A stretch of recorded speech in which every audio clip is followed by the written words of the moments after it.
Então, boa tarde a todos. Bem-vindos a esta primeira sessão da terceira edição do Zen Talks. Para quem é a primeira vez que está aqui connosco, realço que isto é uma série de webinars inseridos na agenda da Academia Nexus e debruça sobre a temática da transição energética, da digitalização e modernização da atividade logística no contexto marítimo e portuário. Okay? Esta já é a terceira edição, portanto houve duas edições anteriores. Elas estão disponíveis no site da Academia. Eu posso deixar de seguida aqui no chat do webinar o link para quem não, de alguma forma, não tem acesso ou não teve a poder ir consultar as edições anteriores, onde outros especialistas falaram de outros temas. Esta é a terceira edição e está focada em tudo aquilo que tem a ver com os desafios que se colocam neste momento no panorama da logística marítima portuária. Okay? E, nesse sentido, não há nada melhor do que começarmos o pontapé de saída desta edição ser feita com o recém-apresentado Plano Nacional Portos 5+, que o Governo apresentou, que no fundo é uma estratégia para os portos comerciais nacionais. E para nos falar deste plano, temos connosco o professor Vítor Caldeirinha, a quem desde já agradeço muito a disponibilidade e que, sem mais demoras, convido se quiser fazer uma breve apresentação sua e começar com o tema. Portanto, o espaço é seu, professor. Obrigado. Ok, muito obrigado. Em primeiro lugar, obrigado por este convite, não é? Para esta já famosa N-Talks, já é conhecida no setor e que é muito importante. E se calhar apresentar-me, penso, quem não me conhece, portanto, Vítor Caldeirinha, eu comecei a trabalhar nos portos em 94, no Porto de Setúbal, nomeadamente, e depois fui diretor de comercial e desenvolvimento no Porto de Setúbal, também no Porto de Lisboa em 2003, 2004, e fui presidente do Porto de Setúbal portanto, há 10 anos, mais ou menos, e agora sou presidente do Porto de Lisboa e do Porto de Setúbal, e desde há 3 meses, e também dou aulas, comecei no ISEG, a Escola Náutica, no Politécnico de Setúbal, sempre nestas áreas, e também sou investigador, já fui consultor, agora não, mas sou investigador também e tenho portanto, mais de uma dezena de estudos científicos publicados em revistas de primeiro nível, sempre na área portuária, ou melhor, alguns que não são na área portuária, mas a maioria são.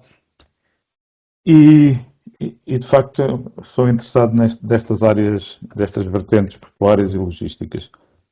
Estive no último ano a trabalhar com o Sr. Ministro das Infraestruturas e Habitação e colaborei nesta estratégia que vamos falar hoje e que surgiu de uma forma muito, muito interessante e até natural, porque a estratégia anterior estava a chegar ao fim no seu prazo, era até 26, portanto era necessário ter uma nova estratégia e foi pedido aos portos às administrações portuárias que apresentassem investimentos, que apresentassem um conjunto de previsões, de estudos económicos e de estudos de expansão, vá lá, e de investimento.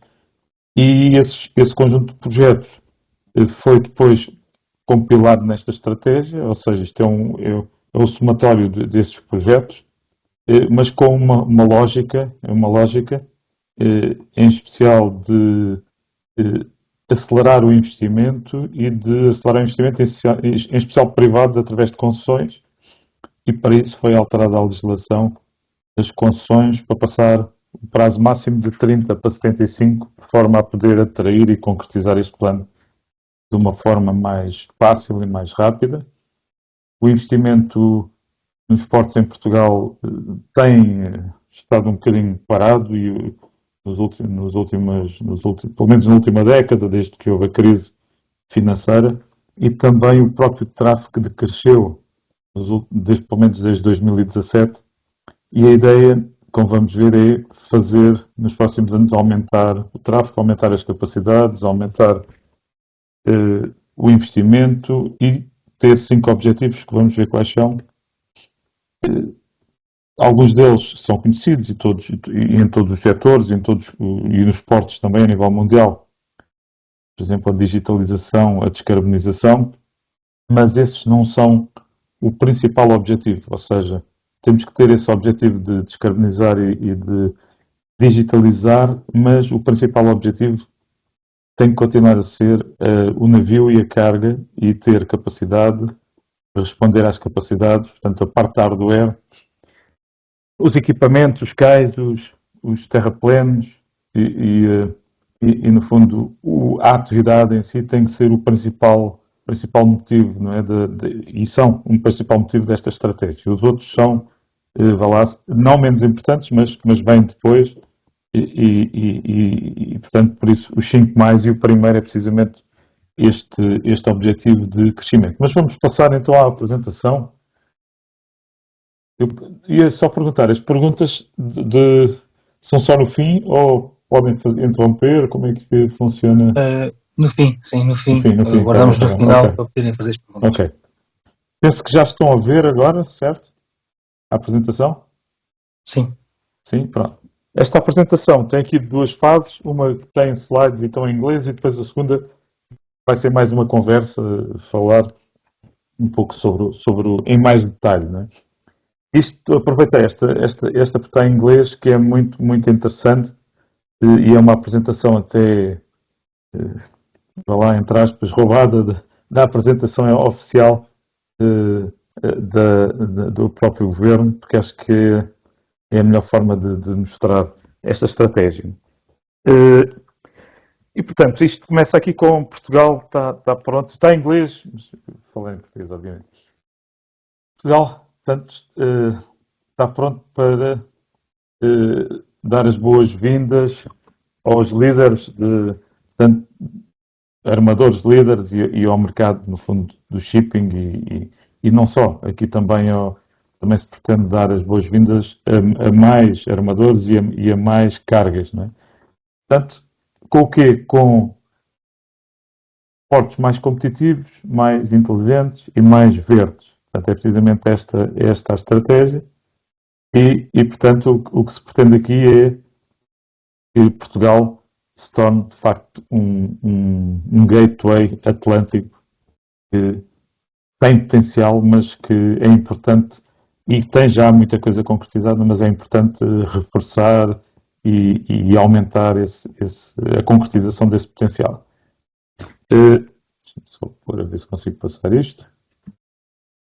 Oi, saltou. Só um segundo.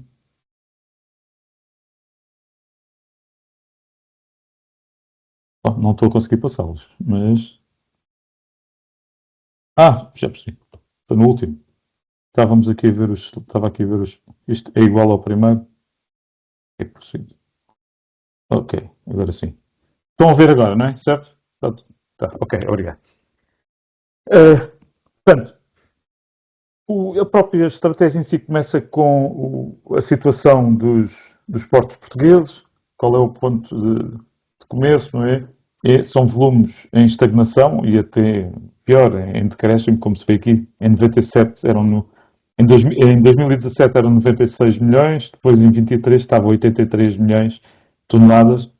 Isto não chega sequer a um porto dos grandes de espanhóis, mas decresceu nestes anos por vários motivos. Uns pela descarbonização, outros porque se perdeu cargas, mas também porque não se ganharam outras cargas, não é? e não cresceu.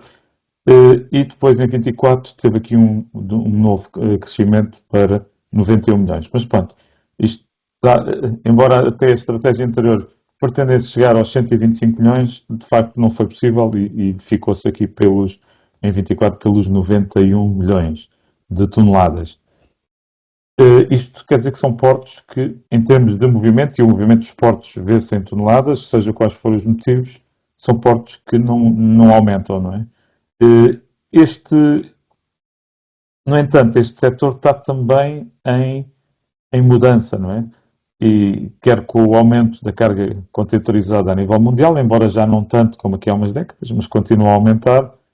O aumento da dimensão dos navios, também já não tanto como aqui há 5 anos, 10 anos, mas continuam a aumentar de dimensão, mas essencialmente o aumento da digitalização e da necessidade de redução das emissões de CO2 no fundo, pela necessidade também de maior intermodalidade e ligação ao Interland. Aliás, o Interland é um dos principais focos dos armadores depois do Covid e com a aplicação de muitos dos fundos que foram arrecadados durante o tempo do Covid pelos armadores foram aplicados no alargamento da sua cadeia controlada para a terra, e os portos, obviamente, aproveitam também essas estratégias. Portanto, Portugal tem uma posição geoestratégica importante e como fazer com que os portos sejam mais competitivos e atraindo investimento privado. E aqui é a principal chave de diferença da política para o que acontecia anteriormente, que é a aposta essencialmente no investimento privado e não no público. Não é em gastar o dinheiro dos contribuintes, mas em atrair esse dinheiro privado que também tem investido noutros países, não é? Nomeadamente em Espanha, terminais que têm surgido, e até no norte da África e em outras áreas. Ora, podemos ver aqui a dimensão em milhões de toneladas em 24 dos vários portos da Península Ibérica, e podemos ver, se calhar começando por baixo, Algeciras 104 milhões, Valência 81 milhões, portanto estava próximo de Portugal na totalidade em 2023, Barcelona 70 milhões, Porto de Sines 51 milhões, Porto de Leixões 14 milhões, Porto de Lisboa 11 milhões de toneladas. Portanto, vimos aqui que os portos portugueses, todos juntos, equivalem mais ou menos a um porto espanhol. Mas depois, vamos ver, está bem, mas Espanha é grande, é maior, ok. Então vamos fazer outras comparações. Comparemos aqui, por exemplo, o tráfego per capita por habitante, no fundo. E Portugal tem 8,6 toneladas por habitante por ano, enquanto Espanha tem 11,5. Portanto, há aqui uma diferença, ok, tem mais população, é maior, mas se virmos isto em termos relativos por pessoa, o que se vê é que, de facto, os portos espanhóis movimentam mais carga. Porquê? Eventualmente porque movimentam carga nossa, porque nós já não temos mais capacidades ou não somos competitivos e vai para lá. Eventualmente porque tem mais transshipment também, mas que no fundo cria mais emprego, tem mais investimento, portanto uma série de questões, mas que explicam, mas que não são razão para deixarmos a situação assim.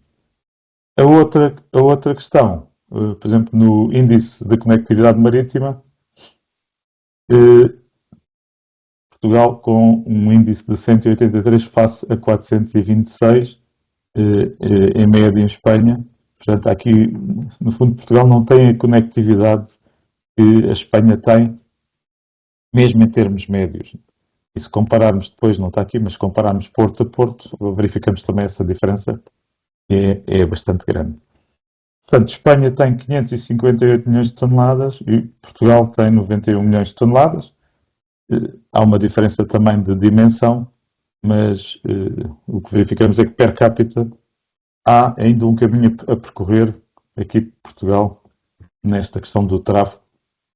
Muito tem a ver com a competitividade e com o investimento. Ora,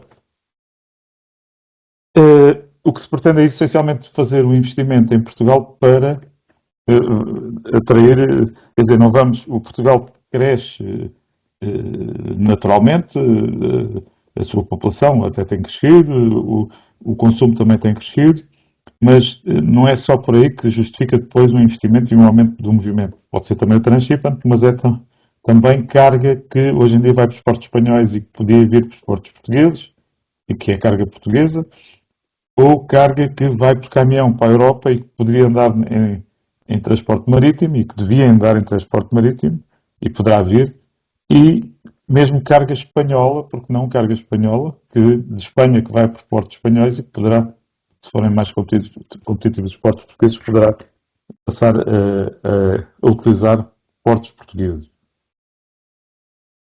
Portanto, os 5 mais são 5 pilares estratégicos. Estes 5 pilares penso que já são bastante conhecidos, mas, como disse, o mais importante, investimento e crescimento. Portanto, mais capacidade, mais crescimento. Depois, a descarbonização e sustentabilidade. Portanto, e aqui temos o carbono, mas a sustentabilidade não é só carbono, tem outras vertentes, desde a natureza, à parte social, à parte económica. São as três vertentes. E depois a intermodalidade e a conectividade, como é que alteramos o Interland, como é que conectamos o Interland, seja para o tráfego fluvial, seja para o tráfego ferroviário, pela via ferroviária, seja por pipeline, como fazer essa ligação de forma mais verde, eh, ou através do caminhão, mas com formas menos poluentes e menos agressivas para as estradas também. Essencialmente daqui resulta a navegabilidade e, e a questão da intermodalidade ferroviária, plataformas portos secos, plataformas logísticas e novas ligações que devem ser feitas aos portos e em todos os portos, não é? Portanto, depois podemos ver com mais detalhe. E depois a digitalização e automação. Esta digitalização é muito importante. Em minha opinião, a janela única logística não tem muito mais, ou pouco difere da que existia em 2012, 2013, da JUP.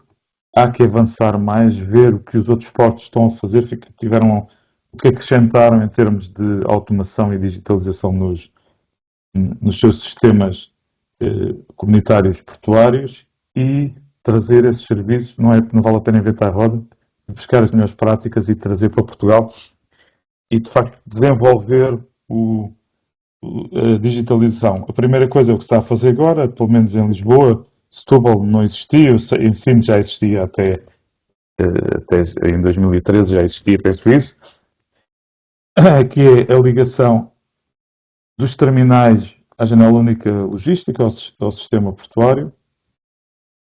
Ainda não existe em Lisboa e Setúbal, e não será, e o que está a ser feito não é para todos. A automatização das portarias, como se vê em Espanha, como se vê no Brasil, onde a portaria tem simplesmente uma cancela e quando o caminhão entra, chega, levanta e entra, se estiver autorizado. Não é preciso nada de complexo. Podemos ver isso em montes de portos. Cá é difícil de ver isso. Ou se vemos isso, vemos com um aparato que é uma coisa, em vez de ser simples, é uma coisa muito complexa. E depois também a própria automatização dos terminais. Temos já, quer em Sines, quer em Lisboa, automatismo, mas é preciso também intensificar e passar para outros portos, investir mais noutros portos. E depois, nesta área da automatização, de digitalização, por exemplo, só para vos dar um exemplo, as páginas de internet dos portos são das coisas mais arcaicas que existem em termos de digitalização. Não têm qualquer tipo de digitalização, pelo menos os que eu conheço, quer de formulários, pedidos ou automatismos, inteligência artificial, agentes, portanto, coisas que já corriqueiras em câmaras municipais e empresas, não existe nos portos. A digitalização começa pelo atendimento, pela facilitação do atendimento e depois pela própria automatização de processos dentro da própria autoridade portuária. E isso não existe. É também importante, basta copiar os exemplos que existem, não é preciso ir a outros portos, basta ir à empresa do lado, se calhar, e há muito a fazer nessa área. O próprio tratamento dos dados, posso-vos dizer que, por exemplo, a tutela, os organismos não recebem automaticamente, não têm automaticamente os dados disponíveis dos portos, que é uma coisa que falta fazer, ou não existe um tratamento com a inteligência artificial desses dados, ou, por exemplo, não existe um ecossistema de aplicações, como existe noutros portos, em torno do sistema comunitário portuário que importa fazer. Portanto, há um mundo de coisas para fazer nesta área e cada vez haverá mais, não é? Porque isto está sempre com um avanço, como sabem, muito grande. Ou, por exemplo, Podemos ver, por exemplo, a fiscalização inteligente através de imagem e inteligência artificial dos terminais ou simplesmente dos contentores. Isto já passa aqui para a segunda parte, integração para a quinta parte, integração e segurança. Nos países mais pobres, os contentores passam 100% por scanners com inteligência artificial e com várias vezes mais detalhe de, de, de, de, de visualização mais potentes do que os que existem em Portugal. Portanto, é na troca aqui entre droga, porque não existem mecanismos de verificação. E isso quer dizer, é corriqueiro já em países do terceiro mundo, não é? E cá não existe. É preciso fazer qualquer coisa na área da segurança. Muita coisa para fazer ainda na área da segurança. A integração com as cidades, a integração com as comunidades locais, também, já existe muita coisa nessa área, mas é preciso ainda fazer outra coisa. Portanto, estão previstos uma série de protocolos e de missões para passar mais áreas que já não têm utilidade portuária para quem pode criar mais valor acrescentado, que são por vezes os municípios, outras vezes a DOCA Pesca, dependendo dos casos, ou até, porque não, o próprio ambiente. E está também previsto uma integração com as comunidades portuárias, por um lado com formação, por outro lado com maior participação nos projetos, maior participação no valor dos projetos, no fundo que os projetos portuários novos e que os investimentos não gerem só lucros e valor para as empresas dos portos e para a logística, mas também para quem é afetado na sua envolvente, com medidas de compensação, quer ambientais, quer sociais, e contas portanto, de receitas, de custos e rendimentos para essas comunidades com esses projetos e para a própria biodiversidade afetada por esses projetos de investimento. Portanto, há aqui uma preocupação também com esse nível. No fundo, é criar uma maior simbiose entre as cidades e os portos, eliminando o que se vê de áreas degradadas, não em todos os portos, mas em alguns portos, de áreas muito degradadas. Por vezes pensamos até que estamos naquelas ruas de Cuba completamente degradadas, mas não estamos em zonas portuárias e isso tem que acabar. Vamos ver como. Eu acho que os portos não têm essa vocação, mas as cidades têm, ou mesmo nas docas de recreio ou nas docas de pesca, é a doca pesca que tem vocação para isso, ou nas docas de recreio são os privados que têm vocação para gerir docas de recreio e porque não concessioná-las em vez de estarem a ser geridas pela administração portuária, porque não aumentar o nível de serviço através de prestação de serviços ou de concessões, e é isso também que está previsto. Se consigo passar aqui. Pronto. Esta visão, isto é uma visão, não é um plano fechado, é algo que se quer concretizar essencialmente com dinheiro privado. Não é? São 3,9 milhões de euros, 3 são privados, 900, 1 milhão é público e ainda se vai ver como é que se faz, se é com dinheiro das administrações portuárias, se é com fundos comunitários ou de outra forma. Cada um terá que lutar por ter esse financiamento e essencialmente por financiamento privado através de concessões. Mas como se vê aqui, no objetivo de investimento e crescimento, temos a principal parte do leão. E porquê? Porque é a parte mais pesada, não é? É a parte maior. Mas posso-vos dizer que mesmo a descarbonização, a digitalização com 47 milhões, a descarbonização com 260, a intermodalidade com 180 e o local e regional e depois também a segurança com 335, posso dizer que nunca se investiu em 10 anos tanto dinheiro nestas áreas como está aqui previsto. Na digitalização nunca se investiu este dinheiro, na descarbonização nunca se investiu este dinheiro. Isto é muito dinheiro para ser investido, mesmo que sendo menos do que no investimento e crescimento. Mas o investimento e crescimento também é importante. Nós olhamos para fora e vimos tudo a crescer, e aqui é muito com o privado, os portos espanhóis a crescerem, os portos marroquinos a crescerem, até Cabo Verde cresce de uma forma exponencial, Angola a crescer de uma forma exponencial, e aqui a nós não podemos investir em terminais. Mas porquê? Temos que investir em terminais porque precisamos de equipamentos mais modernos, precisamos de cais novos, precisamos de mais capacidade, eh, há mais tráfegos que queremos portanto, muitos estão no limite. Eu sei, Setúbal, por exemplo, há navios que entram e que saem sem conseguir descarregar os carros porque não há espaço. Porquê é que não podemos investir? Temos que investir onde é necessário.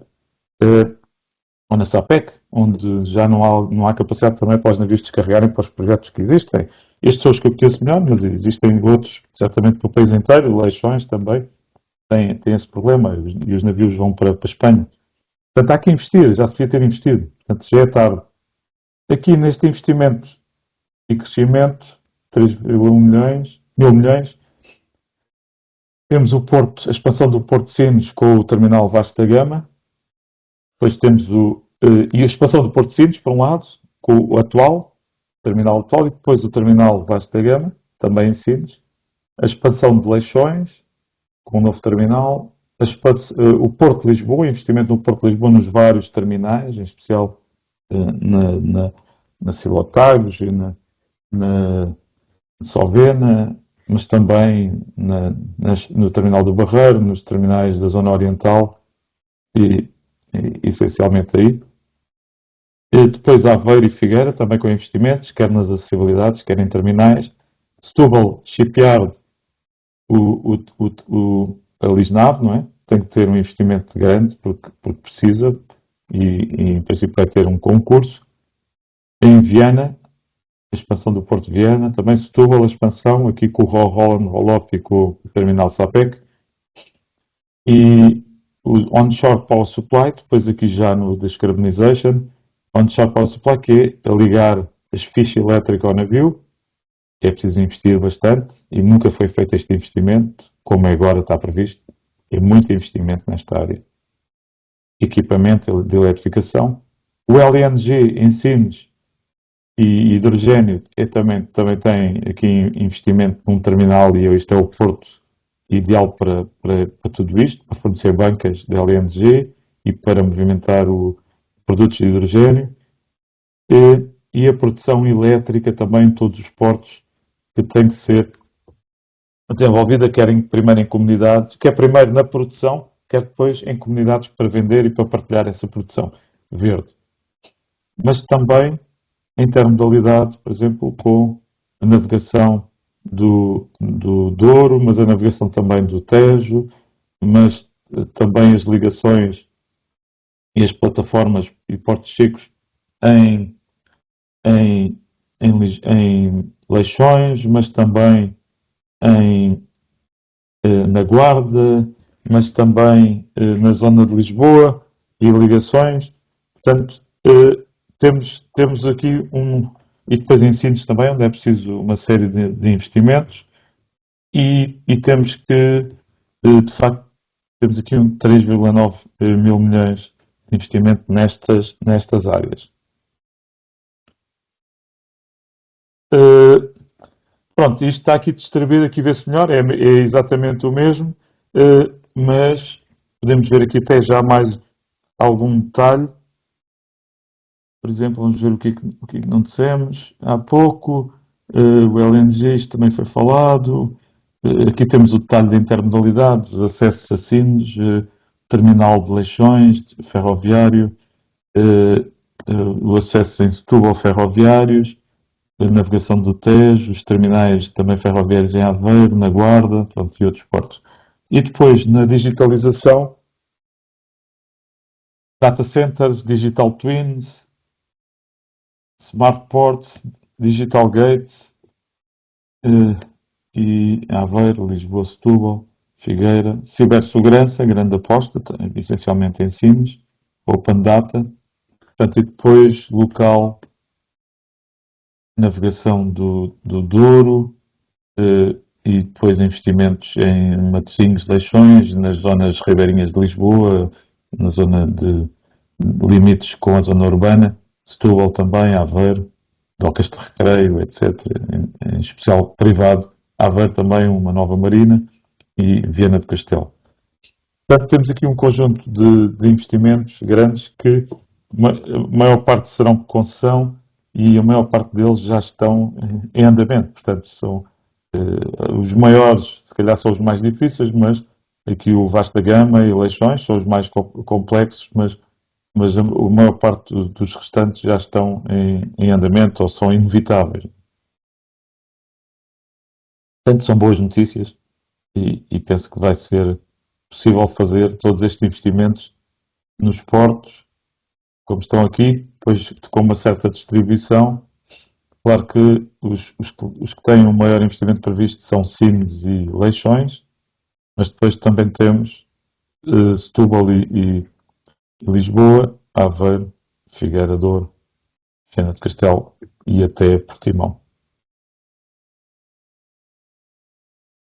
Isto tudo, este investimento veio, tem também como base uma análise de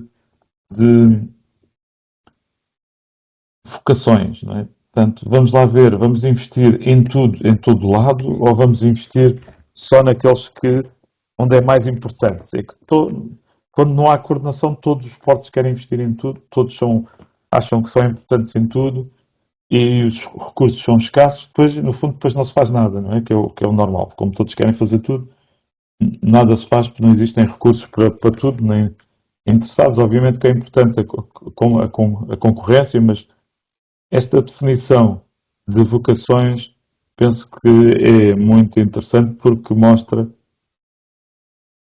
e define quem são os portos de contentores. Por exemplo, Leixões, Lisboa, Setúbal, Sines. Figueira, secundário nessa área. Ou Transshipment, Sines. Industrial, Aveiro, Setúbal, Sines. Ou de alimentares, agroalimentares, Leixões, Lisboa. Eh, Também pode ter Aveiro e poderá vir a ter Setúbal, vamos ver. Fuel, Setúbal, um pouco, Sines, essencialmente. Green Fuels, Sines, poderá ter Aveiro e Leixões. O Wind Offshore, essencialmente Aveiro e Setúbal. Depois, como secundários, Figueira da Foz e Viana. Roró, veículos, Setúbal, mas depois também Aveiro, que tem previsto um terminal Roró, e Leixões, onde se movimentam essencialmente outro tipo de viaturas. Eh, e que também tem previsto um terminal. Trailers, essencialmente Leixões, não é? E poderá Setúbal vir a ter, não tem neste momento, poderá ter, eventualmente Aveiro e Portimão, através de ligações com Madeira ou com Marrocos. Cruzeiros, Leixões, Lisboa.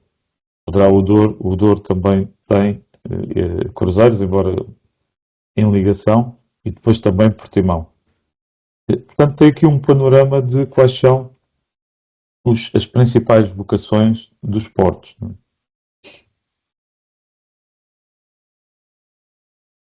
E, podemos ver aqui os principais projetos são o novo terminal de contentores norte em Leixões e o novo terminal Vasta Gama em, em Sines. E estes são, de facto, os principais. Depois temos também, não menos importante, o estaleiro naval em Setúbal, da Lisnave, e a expansão do novo terminal RoRo em Aveiro. Portanto, estes são, de facto, assim, os principais projetos novos. Em Lisboa é mais um reornamento e um redesenho, não é, dos terminais que já existem, em especial com a estratégia de privatização do capital da Silo Tagus, a antiga Silopor.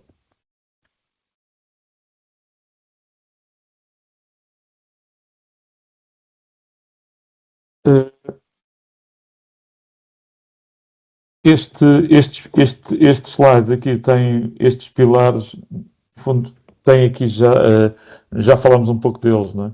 Mas desenvolve com mais detalhe o que se pretende fazer o Onshore Power Supply, ou seja, em 2030 todos os navios de contentores e todos os navios de cruzeiro têm que ter ligação elétrica.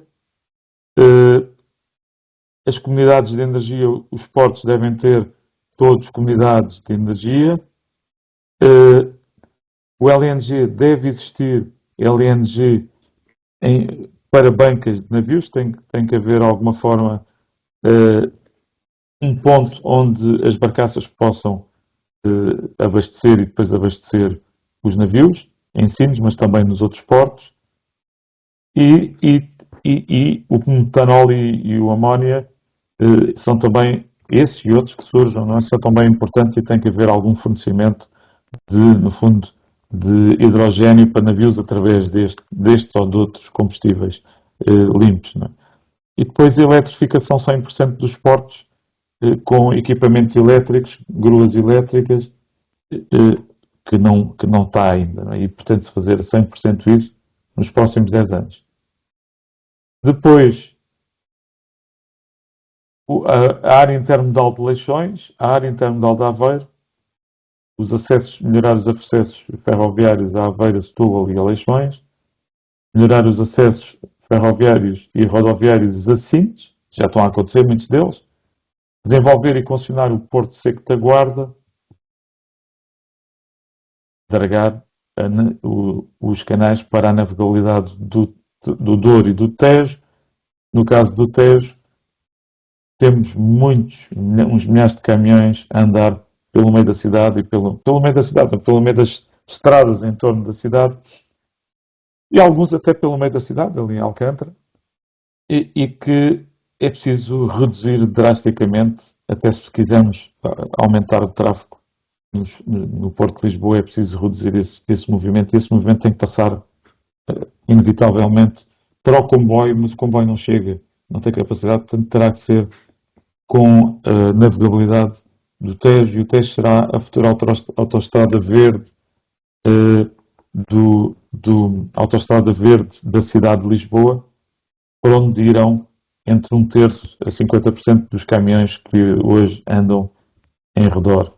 Depois a questão militar do dual use, que é civil e militar, os portos têm esta capacidade de poderem ter estes dois usos, e estes dois usos são muito importantes para as questões que, como sabem, com a Ucrânia e com a Rússia se avizinham. É importante aumentar os gastos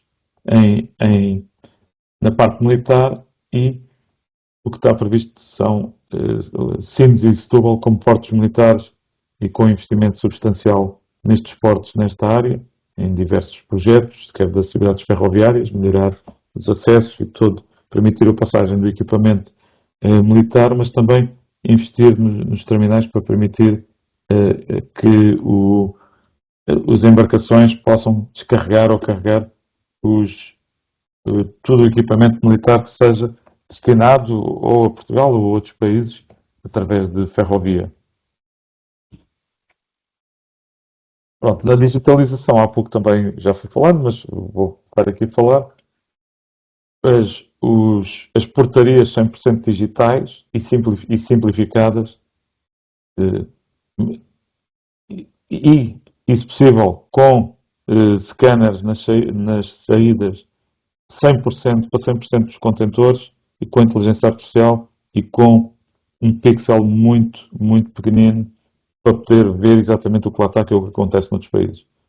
100% de equipamento inteligente, pelo menos em terminais de contentores, era o que se pretendia também, é o que se pretende. E depois a logística single window, andar na cadeia, ligar-se à ferrovia, à rodovia e à Maritime Single Window, coisa que não fazia em 2013, hoje também não faz, mas é importante que se caminhe para aí, porque existem muitas aplicações noutros países, noutros portos, que já permitem fazer isto. Depois, a automatização mais possível dos equipamentos e a inteligência artificial nas operações, nos procedimentos, na vigilância e na inspeção o mais possível. Também saber onde estão os contentores na cadeia de abastecimento, incluindo dentro do porto, permitir que a cadeia consiga observar de forma transparente o que passa pelo porto e o que vai chegar ao porto, e também o próprio porto saiba o que lhe está a acontecer. Depois, a automação administrativa dos processos, os processos administrativos. Portanto, foi o que já falei há pouco. Os processos têm que deixar o papel, têm que deixar o e-mail, têm que deixar estarem parados em tempo, algures, sem fazer, às vezes não se sabe o quê, e tem que haver uma automatização, inteligência artificial a definir o próprio processo, a analisar o processo, a pedir os elementos e a propor até aos conselhos de administração o que fazer, ou pelo menos ajudando as pessoas e os diretores a fazer. Portanto, o mais possível tornar as coisas rápidas, o que pode ser feito num mês, porque não fazer isso num dia, e até a interação com outras entidades, com os parceiros, etc. Na integração e segurança, tenta aumentar a integração dos portos com as áreas urbanas, mas também, como já falei, mas também rever a questão legal, a lei, a legislação, incluindo a parte de reboques, aumentar os prazos também nos reboques para haver mais investimento e mais segurança nos reboques, mas também rever a legislação nas vertentes para tornar mais flexível, mais fácil, mais apelativa aos novos investidores, quer nos usos privativos, quer nos serviços públicos, mantendo obviamente os equilíbrios que existem, mas no fundo modernizar a legislação. E também é esse o objetivo, é mais difícil, mas de compilar, não é? Em vez de ter legislação dispersa. Depois também, aqui já falei, o reforço do combate ao tráfico ilícito, como trabalhar mais com as autoridades, tornar mais difícil a passagem do tráfico ilícito e mais fácil a passagem do tráfico lícito. Portanto, isto é possível fazer com mais tecnologia e mais investimento. E depois, o que também já referi, transferir competências para os municípios, e está previsto transferir áreas e competências de áreas em Almada, Faro, Lagoa, Lisboa, Oeiras, Setúbal, Sines, Viana do Castelo e Vila Nova de Gaia, e tudo isso estão em passagem de áreas desses antigas, não é, de portos, que já não têm utilidade portuária, para as cidades, e aumentar esta simbiose entre o porto, a cidade e a natureza. Portanto, os portos têm que também pensar na natureza como sendo um bem a respeitar e a considerar em todas as... Mas também as pessoas da cidade, as comunidades locais. Ou seja, o porto tem que crescer, mas não pode crescer a qualquer custo. Não pode enviar um exército para expulsar pescadores, ou não pode obrigar as pessoas a levar com os efeitos negativos sem lhes dar alguma coisa positiva, quem vive em torno do porto. E também a natureza tem que proteger a natureza, e não pode ser só o green washing, dizer que protege a natureza, mas depois, na realidade, está-se nas tintas. Não, tem que ser efetivamente, temos que despoluir, temos que renaturalizar, temos que proteger a natureza, os peixes, toda a biodiversidade, as plantas. Isso tem que ser protegido a todo o custo, e quando é impossível, quando tem que ser destruído, tem que ser criadas compensações de outra forma, mas de forma real. E, portanto, isso não pode ser só faz de conta, tem que existir mesmo essa preocupação verdadeira.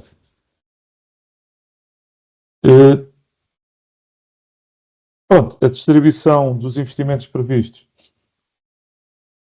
anda aqui em torno desta destes valores. O maior é Douro e Leixões e Sintes, são os grandes, e a maior parte, como vem, é privado, é o azul. Mas depois temos também Viana do Castelo, temos Aveiro, temos Figueira, depois com alguma dimensão Lisboa e Setúbal, com investimentos grandes. Aqui destacava mais uma vez a Silotagos em Lisboa, que é um investimento grande, e a Lisnave em Setúbal, face à dimensão mais dos investimentos.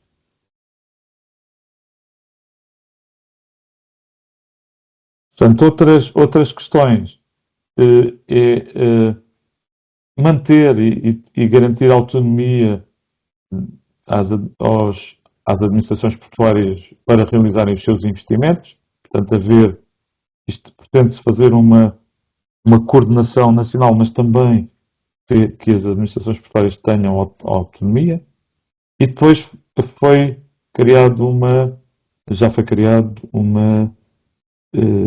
um grupo de suporte ao governo com as cinco administrações portuárias, para, de facto, fazer acontecer, ou seja, controlar os timings, o que é que está a avançar, o que é que não está, quais são os atrasos, o que é que o governo pode fazer, porque a ideia é que as coisas aconteçam e o objetivo não é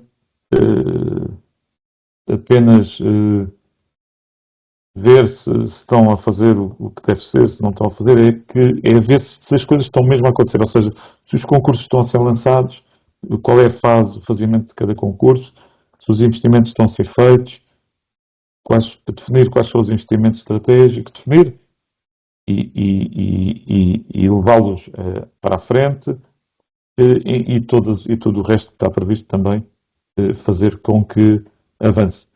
Uma outra questão que se pretende é um grupo que vai ser criado, e isso ainda não está, para uma reorganização da vertente administrativa da área marítima ou portuária.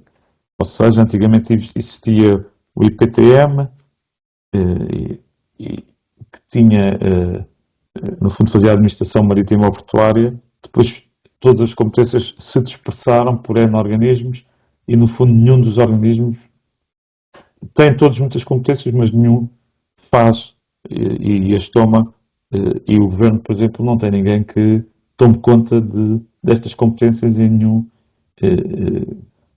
com responsabilidade. Ninguém está a gerir, por exemplo, posso dizer, os portos de Alstado fizeram um estudo sobre como se pode em cada porto aplicar, fornecer LNG a navios das várias formas, quais os cuidados, quais os procedimentos a ter, em Espanha, não é? Em Portugal não há ninguém que sequer esteja a pensar nisso, porque antigamente era o IPTM que fazia e pensava, hoje em dia ninguém liga a isso, praticamente. Não é? Quem tem competências, IMT ou DGRM, quer dizer, tem as suas vertentes muito específicas, ou do transporte rodoviário, no caso do IMT, ou da GRM, nas questões de segurança, mas depois tudo o resto, e são muitas coisas, não existe ninguém a pensar nisto. E era importante pensar e criar alguma coisa à volta disto. Eu penso que, pelo menos essa é a minha opinião, que acho que deve ir por aí, não sei, vamos ver o que é que acontece. O objetivo deste final, não é, toda esta visão é ter até 2035 a nação, Portugal como nação marítima reinventada. E como? Através de mais capacidade, aumento das capacidades, cada um destes investimentos tem um X número de toneladas de aumento de capacidade ou de teus, de contentores, em cada um dos terminais, e portanto a ideia é ter aqui mais carga, mais 50% de carga no total, em toneladas, mais em toneladas e em contentores, mais 70% em contentores, teus, mais 30% de passageiros, mas menos 80% de emissões de CO2 e ter os portos 100% digitais em termos de portarias e os contentores também em termos de equipamentos e ter também equipamentos elétricos nos portos, essencialmente elétricos. Portanto, estes são os objetivos principais.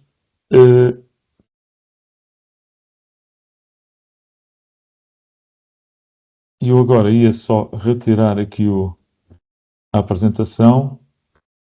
Penso que agora já não estão a ver a apresentação, certo?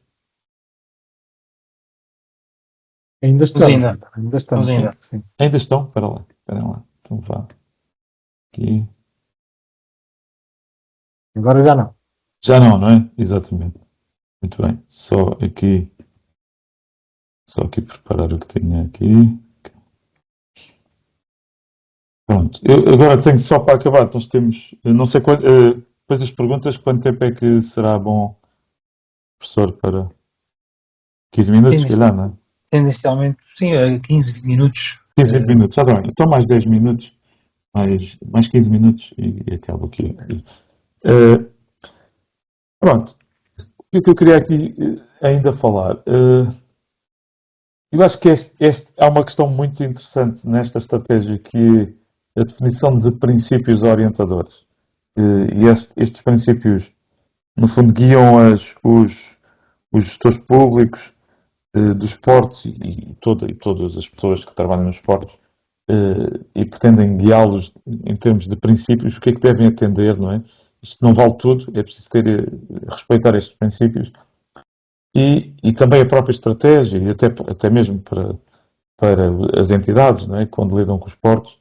Portanto, temos, em primeiro lugar, o princípio da autonomia e, e da coordenação e colaboração, ou seja, os portos devem colaborar, devem coordenar, mas devem ter autonomia, devem ser autónomos e poderem, portanto, definir e colaborar quer com outros portos, quer com as entidades ambientais, com os municípios, com as entidades regionais, com as comunidades locais, com as empresas, com o turismo, com a economia do mar.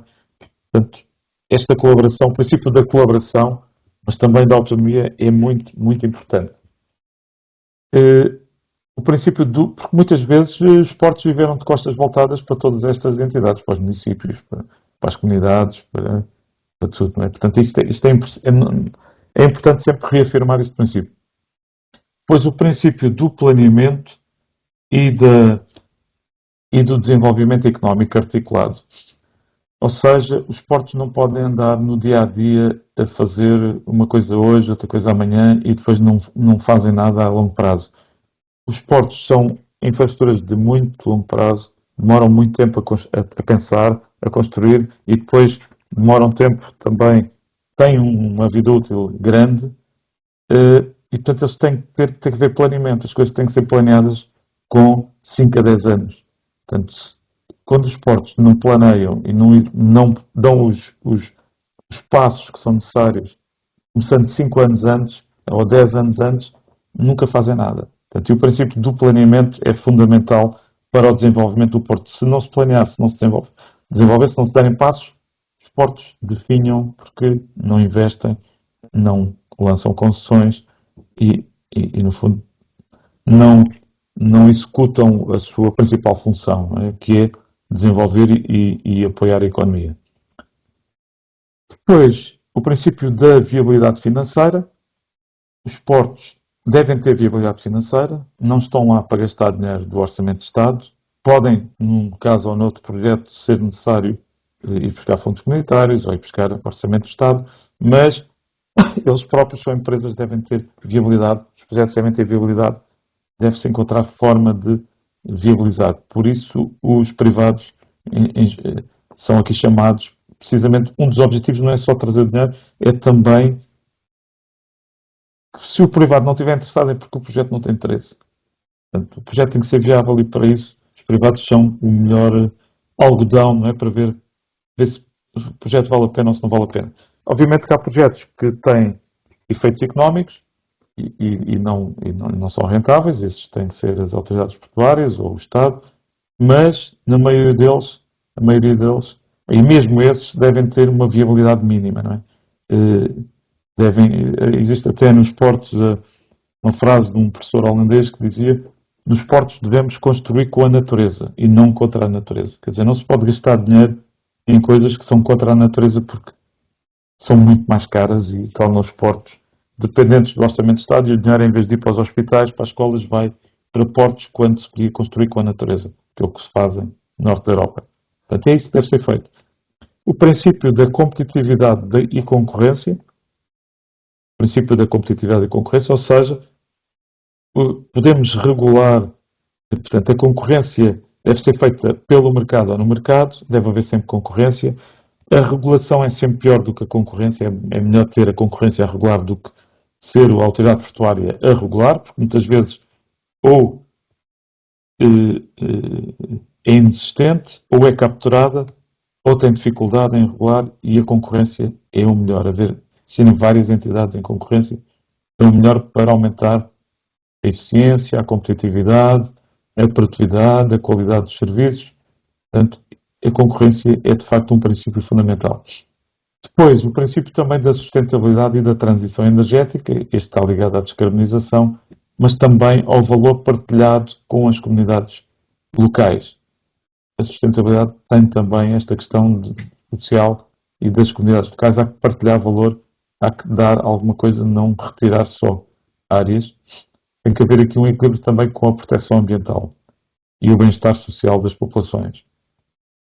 Depois, o princípio da transição digital e inovação, ou seja, os portos devem inovar, devem fazer a transição digital, mas aqui também, ao mesmo tempo, tal como na sustentabilidade e no ambiente, não podemos fazer um innovation washing, ou seja, inovar por inovar, dizer que se inova, mas sem um efeito prático no porto, na eficiência do navio, ou na redução de custos, a inovação tem que ter alguma coisa. E a digitalização tem que ter algum objetivo concreto. Não podemos digitalizar só por digitalizar, nem inovar só por inovar, sem qualquer efeito e sem nexo. Não é? Tem que ter um objetivo relacionado com otimizar a passagem dos navios, otimizar a passagem dos passageiros, da carga. Tem que ter um indicador qualquer que essa inovação vá, de facto, melhorar. Ou então não é uma inovação, é só um custo e marketing. Não é? Depois, o princípio da integração logística e da intermodalidade, ou seja, devemos promover a ferrovia, portos secos e as cadeias de abastecimento. Há um plano ferroviário de portos secos que vai ser desenvolvido com a IP por estes grupos de trabalho da Portos 5+. E depois o princípio da segurança e da proteção. Os portos devem garantir segurança e proteção. E esta segurança é às populações, aos trabalhadores, nas operações, à natureza, proteção das infraestruturas, dos navios, proteção das cargas, dos passageiros, proteção contra a fraude, contra os ilícitos. Portanto, isto deve ser certificações, isto deve ser fundamental. Né? Regulamentos, isto é fundamental no porto, senão não há confiança neste porto. Depois, o princípio da responsabilidade social. Devem ter responsabilidade social e tratar as comunidades locais de forma com equidade social, investir em iniciativas locais que desenvolvam emprego, educação e tentar compensar os impactos, mas também integrar as comunidades no valor, criar valor na comunidade. Depois, o princípio do bem-estar humano e animal. Os portos devem proteger bem os trabalhadores, em termos contra tudo, não é? Os tripulantes, os passageiros, as comunidades locais, de pós, de poluição, do que quer que seja, dos animais transportados, dos seres vivos, dos ecossistemas em redor do porto, garantindo as melhores práticas e fiscalizando as atividades para este desígnio, para este princípio. Não é? Portanto, estes são um conjunto de princípios que eu acho que esta estratégia traz e que são muito interessantes de analisar e de ter e de ver.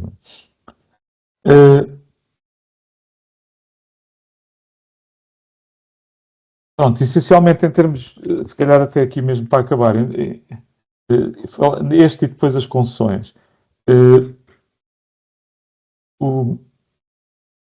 O que se pretende é um aumento da movimentação de cargas, como vimos há pouco, mas para isso temos que reforçar as capacidades. E as capacidades vão ser reforçadas nos portos do Norte, com reforço da capacidade para o movimento de contentores, em Leixões, por exemplo, mas também com reforço de movimentação de veículos. Portanto, por exemplo, em Leixões, a capacidade deverá aumentar para 10 milhões de toneladas. Aveiro e Figueira deverão melhorar as capacidades dos acessos marítimos. Portanto, e aqui para viaturas, granéis líquidos, carga geral, teremos também um reforço em mais 2 milhões de toneladas nas capacidades. Expandir as capacidades de Lisboa e o Porto de Lisboa também vai ter mais 2 milhões de capacidade, 2 milhões de toneladas de capacidade, em especial para a carga contentorizada, e Setúbal deverá aumentar 4 milhões a capacidade, em 4 milhões de toneladas a capacidade, principalmente para contentores, ro-ro e granéis sólidos. A Sul, Porto de Sines, deverá aumentar, se conseguir fazer todos os investimentos, quer no terminal atual, quer no novo, cerca de mais de 17 milhões de toneladas, considerando a posição como o maior porto do país e no fundo, permitindo acomodar o crescimento da carga contentorizada nestes novos terminais. Para finalizar, deixem-me só um segundo. Aqui. Portanto, no fundo, as concessões que vão ser lançadas são Terminal de Contentores de Leixões, com a construção do novo terminal de carga geral de Leixões, logo que termine o prazo, que ainda faltam 5 anos, o Terminal Roll-Off de Leixões, Terminal Sul de Aveiro, Terminal de Granéis Líquidos de Aveiro, Terminal Roll-Off de Aveiro e Logístico, Terminal de Contentores de Santa Apolónia, quando terminar o prazo de concessão, não é já, ainda faltaram 5 anos, Terminal Multiusos de Santa Apolónia, Terminal de Granéis Líquidos do Barreiro, Terminal de Trafaria, Silotagos, Terminal Multiusos da Mitrena, que é SAPEC, Terminal Roll-Off de Setúbal, Terminal Multiusos Projeto, Estaleiro da Mitrena e Terminal Vasco da Gama. Portanto, estas são as concessões que estão previstas lançar nestes 10 anos e que totalizam boa parte deste investimento que vimos aqui. Professor João Marreiros, eu se calhar terminava por aqui, faltam 20 minutos e eu deixava para questões que quisessem colocar, se fosse o caso. Sim, olha, muito obrigado. Isto foi realmente levantar o véu aqui em relação a um plano que já podíamos ter visto certamente ou lido sobre ele, mas assim foi obviamente aqui mais a detalhe e saber aqui mais algumas coisas sobre esse plano. E sim, sem mais demoras também abria aqui para questões, quem quiser colocar, aqui através das perguntas e respostas. É só colocarem, escreverem as questões, eu leio as perguntas e o professor Vitor Valdeirinho poderá responder conforme as perguntas forem entrando. É só aqui em cima, no painel, tem o perguntas e respostas, é colocar lá as perguntas e eu consigo visualizá-las e lê-las.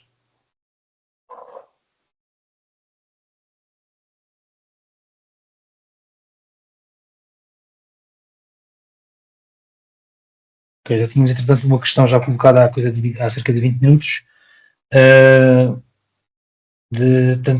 relativamente à JUL, porque não funciona devidamente em portos como Lisboa e Setúbal, quando o projeto já existe disponível há alguns anos. Ok. Em Sines, não é?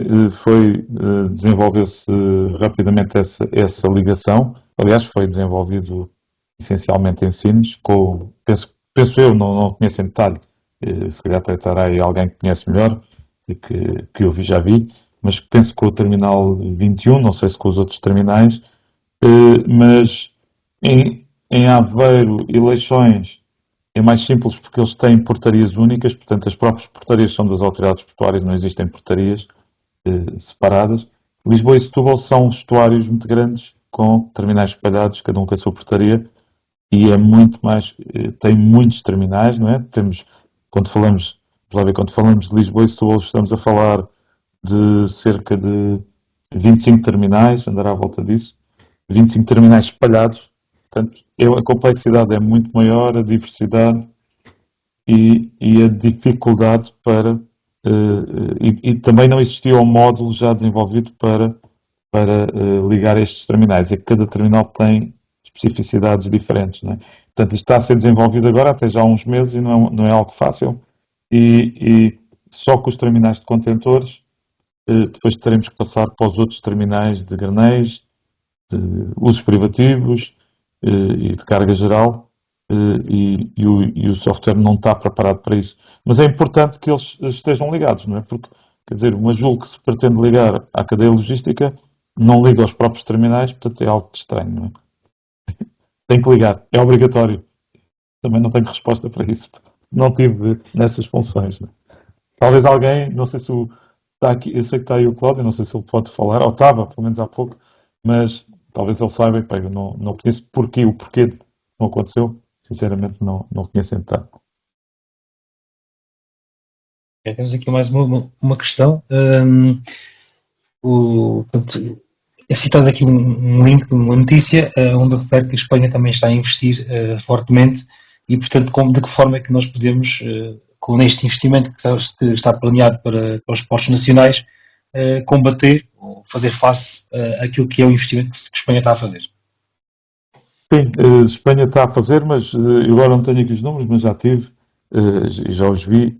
Os nossos números por tonelada são superiores aos investimentos deles. Portanto, eu espero que com este plano, que é maior por tonelada do que Espanha por tonelada, consigamos ter um ritmo mais rápido para avançar. Obviamente que os números deles são maiores, porque eles também são maiores, não é? Têm mais população, mais portos e mais cargas. Mas o que me interessa aqui é por tonelada e os nossos são, penso que andarão, se não é no dobro ou próximo do dobro do investimento deles por tonelada. Portanto, espero que isto crie um ritmo para nos aproximar dos esportes espanhóis. Vamos ver. Aqui também outra questão, qual deverá ser o compromisso das comunidades ao redor dos esportes para darem a aprovação e o suporte social para que os esportes possam desenvolver esse planeamento de desenvolvimento? Qual deverá ser o compromisso das comunidades. Ok. Sim, eu acho que em primeiro lugar se deveriam medir, penso eu, alguns indicadores. Nós temos muitos indicadores e agora estamos na época dos indicadores, indicadores para tudo, mas eu até costumo dizer que quanto mais indicadores temos, menos fazemos. Porque passamos o tempo a fazer indicadores e a mandar informação de indicadores, depois não fazemos nada pelos indicadores. Há indicadores, um indicador de um nível social de aceitação é de facto um indicador e há que medi-lo. Devíamos medir esse nível social de indicação. Existem depois um conjunto de instrumentos de compromisso com as comunidades locais para aumentar o nível de aceitação e o nível de aceitação dos esportes pelas comunidades locais é importante para podermos investir e crescer. Portanto, ou seja, o compromisso que deve haver das comunidades locais é um compromisso mais do lado das administrações portuárias com as comunidades locais de as fazerem, em primeiro lugar, de lhes dar um valor acrescentado também para essas comunidades locais do Porto, no fundo distribuir valor, mas depois também permitir que participem mais nas decisões e que ganhem confiança e que sintam que o Porto é alguém de confiança e que permitam, no fundo, ter um nível de aceitação do Porto e que permitam que o Porto se expanda porque sentem o Porto deles. Talvez em Sines isso seja mais fácil, mas noutros portos, em cidades maiores, é mais difícil, no caso de Lisboa.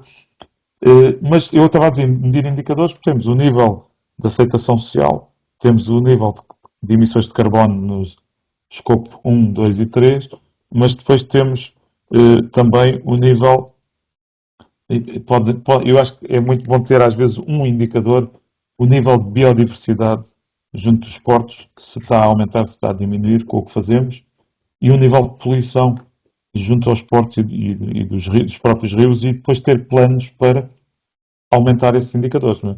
Plano para aumentar a confiança nas comunidades, plano para aumentar a biodiversidade, um plano para despoluir os rios, um plano para aumentar a produção de energia verde, no fundo, e descarbonizar, utilizar mais eletricidade. Portanto, isso isto ia estar muito focado na ação, não é?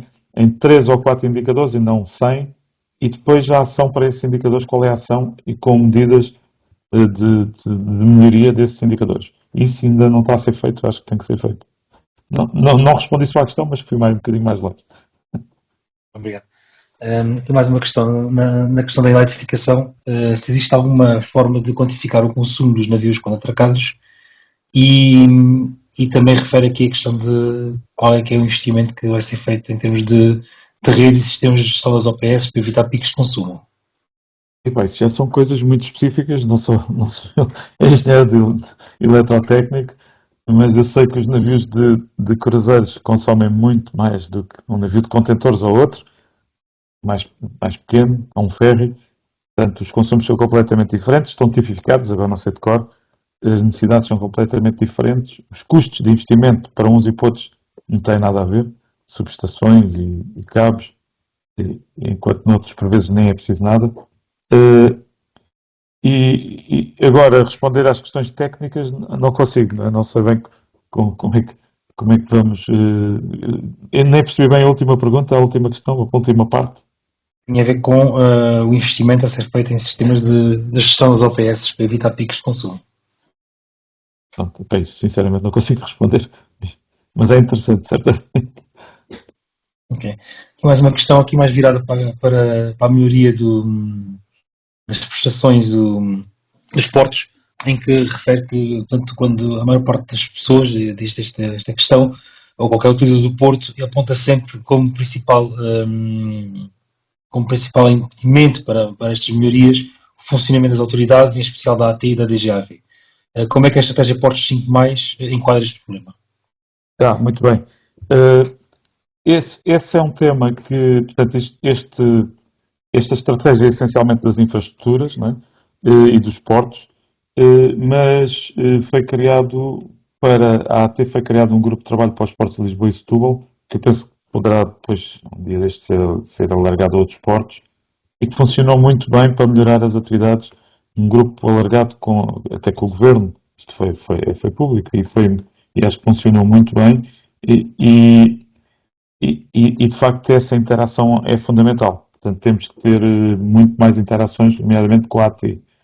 Quanto à DGAV, eu penso que o problema é essencialmente mais até a falta de meios. Nós temos que encontrar. Eu sei que no norte da Europa, por exemplo, utilizam os portos, contratam algumas empresas certificadas para substituir as pessoas da DGAV, de lá, não é, local. Não sei se por aqui poderá passar por aí, não faço ideia, mas vamos trabalhar também nessas áreas que eu acho que são as duas fundamentais. Mas este plano não trata essas áreas. Mas estão a ser tratadas fora do plano, porque são complementares, não é? Não se pode crescer sem e depois não haver pessoal das autoridades para despachar as cargas, não é? De facto, é uma realidade. Aqui duas questões numa só, já agora, tanto encadear, que era se existe algum planeamento para o lançamento destes processos por cada um dos anos, ou seja, está previsto, se o planeamento está feito de que forma vai ser implementado em cada um dos anos, e por outro lado, porque é que este plano não abrange os portos das ilhas, portanto, ações de madeira? Ok. Bem, começando pelo último, os portos das ilhas não estão no continente, não é? Como é óbvio, e não são geridos e governados pelo governo portanto, do continente, né? Pelo governo nacional. São geridos, têm autonomia, são governados pelos governos regionais, estão fora destes planos. E por isso não estão incluídos, mas certamente vão beneficiar aqui e têm as suas próprias estratégias, mas vão beneficiar aqui de um conjunto de ideias e de investimentos, por exemplo, nas ligações com a Madeira e com os Açores, beneficiam de investimentos que forem feitos em Lisboa e em Leixões, né? São as principais ligações, ou até em Portimão, eventualmente, se for revitalizado o ferry, portanto, é por esse motivo. A outra questão que disse foi, peço desculpa, a primeira foi... Tinha a ver com o planeamento por anos, se existe algum ano, escalonamento por da anos. aplicação. O planeamento por anos não ficou aqui, ou melhor, sim, ele não está aqui por anos, mas existe, obviamente, não é? Temos o planeamento por anos de cada projeto e até de cada concessão, até por meses. O grupo de trabalho tem esse planeamento e está a acompanhá-lo e está a desenvolvê-lo, mas de facto não é público, não é público. Mas cada porto vai gradualmente desenvolvendo esses projetos e essas concessões e vai anunciar, não é? Mas de facto não é público, não é público, porque estes planos têm que ter alguma flexibilidade. Eles não são, eles têm a ver com o mercado, têm a ver com as oportunidades de mercado, têm a ver até com os estudos de impacto ambiental, que têm diferentes timings, e portanto os recursos também são escassos, portanto no fundo vamos ter aqui uma definição de prioridades. Cada porto tem essa autonomia para fazer, não é? Daí o princípio da autonomia, que foi um dos primeiros. Nem tudo é definido pelo governo. Isto é uma estratégia, não é um plano. Não tenho aqui mais questões nenhumas Há aqui uma questão na perguntas e respostas.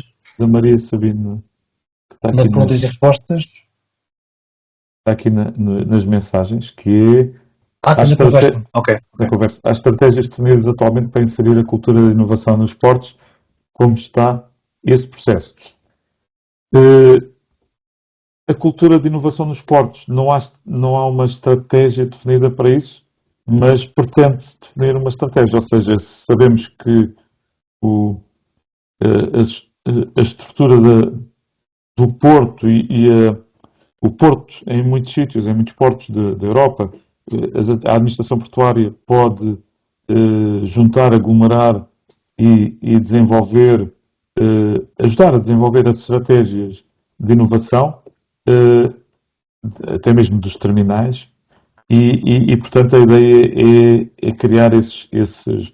Nós estávamos a pensar, quer dizer, está previsto até na estratégia, as academias portuárias, mas que tivessem também não só um objetivo de formação, mas também um objetivo de criar essa cultura de inovação e de levar as empresas dos portos a ter mais inovação, a desenvolver inovação, a fazer projetos comuns para candidaturas e a divulgar, não é, a inovação. Mas a preocupação é que não seja o tal innovation washing, ou seja, fazer inovação sem nexo, mas inovações essencialmente privadas e que os privados queiram e onde queiram investir e que sejam importantes para o navio e para a carga e não coisas desgarradas. Okay. Penso que agora sim terminamos aqui com as questões que foram levantadas. Antes de... quero deixar aqui um agradecimento a todos os que estiveram presentes. Temos aqui cerca de 60 pessoas presentes a assistir. E agradecer, obviamente, um agradecimento especial ao professor Caldeirinha e ao Sr. Tiago Pinho. Antes de perder aqui a audiência, queria pedir para... já está disponível no chat da conversação, portanto, o link ou o QR Code, conforme preferirem, para poderem responder a um pequeno questionário. São 5, 6 perguntas, que é muito importante, porque nos permite perceber, primeiro, como as coisas estão a ocorrer e, em segundo lugar, que temas poderão ser interessantes, por exemplo, para uma próxima edição e, portanto, agradeço se pudessem perder aqui um minuto para responderem esse questionário.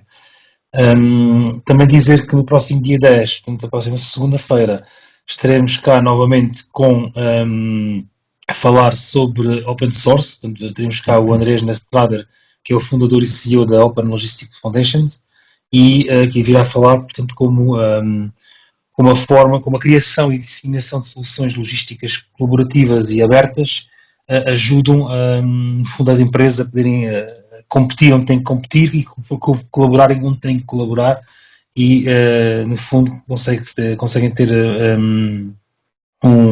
sempre focados, obviamente, nos processos logísticos. E convido-vos desde já para estarem presentes. Está disponível também no site da Academia, que já tem o link na conversação, as inscrições para esse webinar também, assim como para outros seguintes que também já estão abertos. E mais uma vez, muito obrigado a todos e encontramos na próxima semana então. Obrigado. Muito obrigado a todos também. Obrigado, Vitor. Boa noite. Obrigado. Boa noite.